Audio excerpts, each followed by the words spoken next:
If you are going the university research project route, let's talk about choosing the right university for you. I'm really hoping this project gives you, ideas of what is important when you are considering attending a university. What are the factors that you should be considering? It shouldn't be a decision just based on emotion or, I really love their basketball team. It's not a gut feeling. You should be doing your research into these universities, figuring out if this is a good fit for you. And if you do this project and you find it's not a good fit, I really hope you take this project and use it to research a different university. So, what are some things you're going to be looking at in this project? The first thing is accreditation. So, is there some type of governing body that is watching what this university is doing, making sure, for lack of better terms, that it's legit? Are they offering the types of majors and degrees that you're interested in pursuing? In my opinion, this should be number one. So if you already have a career in mind, but the university that you love doesn't have the major that goes with it, then maybe it's time that you look elsewhere. What's the location? So you're going to be spending the next couple years there. What is the vibe like there? Is it city living? Is it, suburban living? Like, let's go take a campus tour and see if this is somewhere that you would like to live for the next couple of years. Or on the flip side, is this a university that offers an online degree option if this is it's not an option for you to up and transfer? What is the cost? So you're going to be looking into tuition, room and board, fees, books.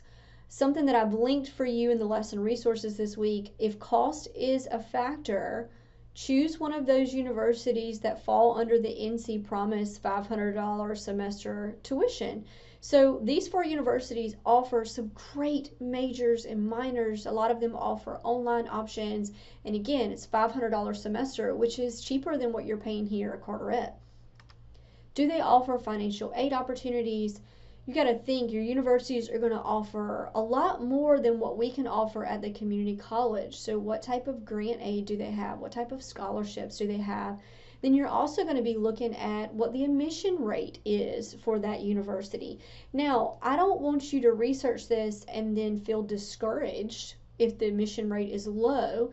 But if the university does have a low admission rate, that means for you as a student, you need to have some backup options. So what's your plan B? What's your plan C? You're also going to be researching the admission criteria. So some of them have minimum GPAs. For some universities, you have to write a personal statement or a personal essay. Again, these are all things you need to go ahead and figure out now. You will find out what the graduation rate is for that university. If the university has a low graduation rate, that may or may not be a red flag, but I would like to know as a student if the graduation rate is low. That would make me start questioning why. Why is the rate so low? Now, at the community college, we have a great student to teacher ratio. Now, if you really enjoy those small class sizes, this is something that you need to research about the universities that you're interested in attending. You'll also be seeing what kind of internships or hands-on opportunities are going to be provided there. Do you want to work in a lab? Do you want to go ahead and get an internship in your field? See if that's something that they offer. Along those same lines, you're going to be looking into campus facilities and student life. I would really, really encourage you to get involved once you transfer. So what type of clubs and organizations would be of interest? Maybe intramural sports. You're going to be looking at housing options. So are you going to live on campus? You're going to live off campus. You're going to be looking at campus facilities. So, do they offer a gym? Do they offer a dining plan? What's the parking situation going to be like? So all of those things you will be researching. Do they offer academic and career support services? I would hope so, but I want you to go ahead and start figuring out what they are, because I would strongly encourage you to take advantage of those once you transfer. You're also going to be looking to see what the job placement rates are like. So once those students transfer from those universities, what percentage of them are going ahead and getting a job within 6 months of graduation? I mean, that's the ultimate goal, right? We want to graduate and we want to go get a job in our field. So you're going to look and see what those job placement rates are like. Now, I also want to mention something that I've linked for you under the lesson resources is what we call the NC Degree Finder. This is such a cool resource. You can search all the 16 public universities and find out which ones have a degree available, or excuse me, which ones have the major that you're interested in pursuing. I also want to mention here, you can do some filters. You can filter by campus.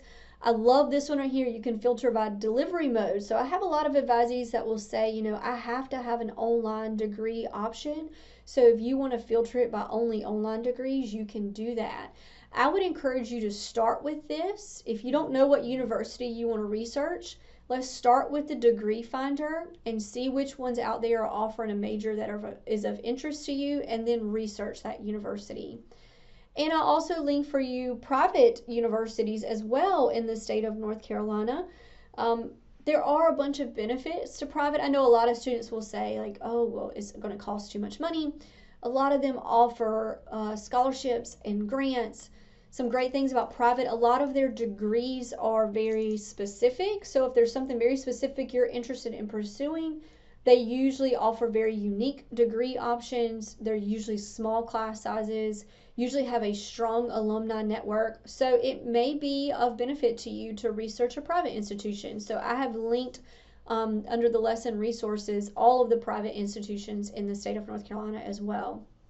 If you have any questions at all about your research project, I am definitely here to help you.